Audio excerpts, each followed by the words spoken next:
Hello everyone, welcome back to another video of Wizardry variants Daphne, and today's video is going to be the first video of my new class guide series. In this series, we're going to be going over all of the classes in the game. We're going to be focusing on what stats to focus on, what equipment is best used for the class, and what role the class fills in on a team. And today we're going to be going over the most recently added class, the Samurai class. These unique characters are fighters that can utilize their magic attack stat to assist them with dealing extra damage.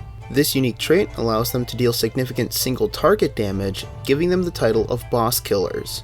They also have the unique ability to change stances for doing specific skills that will allow them to use stronger skills later on, kind of like a unique combo mechanic. For example, you need to use the skill Crusting Wave Stance, which is an attack that deals damage and switches the user to the Crusting Wave stance afterwards. In this stance, you can use the skill Bamboo Splitter, which is a skill that can deal massive amounts of damage when used, but can only be utilized when the character is in the cresting stance. Samurais can make use of their above average magic attack stat to increase their damage. This is because of a passive skill called Divine Path that uses both magic and physical attack power to calculate the physical damage the user deals. Meaning the more attack and magic attack power you have, the stronger all of your physical attacks will be. Also, because of this unique trait, you can even make your samurai learn a couple of AoE spells to help them deal with groups of enemies when needed. This isn't necessary as mages are mainly used for AoE spells, but if you just need a little extra damage for large groups of enemies, putting these kinds of spells on your samurai isn't a bad choice.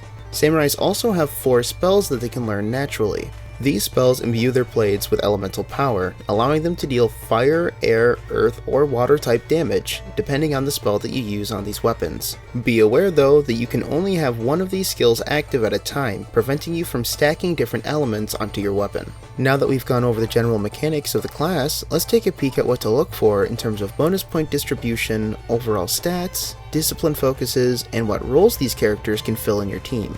In terms of bonus point distribution, you will want to focus on strength and a sub-focus on IQ. Strength will help you with your physical attack and SP total, while IQ will help you with your magic attack and MP total. All 4 of these stats are great for samurais, although the physical attack and SP total is more valuable for the class itself. I usually like to tell people to put 1 to 2 bonus points into speed to help increase your overall action speed and evasion stats, but only if you have those points to spare after investing into your strength and IQ. In terms of general stats, you want to invest in the same stats as a general frontline unit. Physical attack, surety, action speed, but you also want to invest in some magic attack to take advantage of the Divine Path passive. Then for what roles these units can fill into your team, they play a role as a fantastic DPS frontliner, allowing them to take damage for the backline and then responding to the attacker with a powerful single target attack. For the equipment that you want, it is ideal that you mainly want to use leather armor as it has no downsides for accuracy, evasion, and action speed,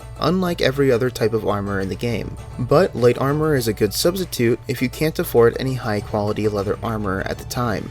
In terms of weapons, samurais are restricted to katanas, preventing them from having very much variety with weapon choice. For the blessings you want to focus on, the action speed, evasion, attack, and magic attack stats will help the samurai deal as much damage as possible, as quickly as they can, while being able to dodge any unnecessary damage, along with taking advantage of the counterattack and follow-up attack passives if given to them. To break it all down, samurais are incredible frontline DPS characters that utilize both offensive stats to deal as much damage as possible. If played into these stats well, they can quickly dispose of any boss or single target enemies that are difficult to handle without breaking very much of a sweat. They can give the user a higher reward in damage if they play more into their riskier passives, such as Back Against the Water formation, but that is not needed. As long as you have a combination of the right equipment and the right skills to play into their single target DPS role, you will never truly be disappointed by their performance. And that's about it for this video. I hope this helped give you a better understanding of the class and how exactly to build it, and if it did, or you just enjoyed the content, please leave a like and sub for more content, and please let me know what class you'd like me to cover next. And really quickly, I'd like to thank all of my channel members for their support. These people are amazing as they make it a little easier for me to give information like this out to you guys. If you'd like to support me like these fantastic people, you can do so for just $1 a month, and you'll even be given access to unique emotes that you can put in your comments or spam in my stream chat. I've also added a new benefit to the second tier memberships. So, for $3 a month, you'll be given the benefits of the previous tier, on top of being given access to the thumbnail art for my character review videos as wallpapers. Alright, that's enough self-promo. I hope you all have a good one, and I also hope to see you all in the next video.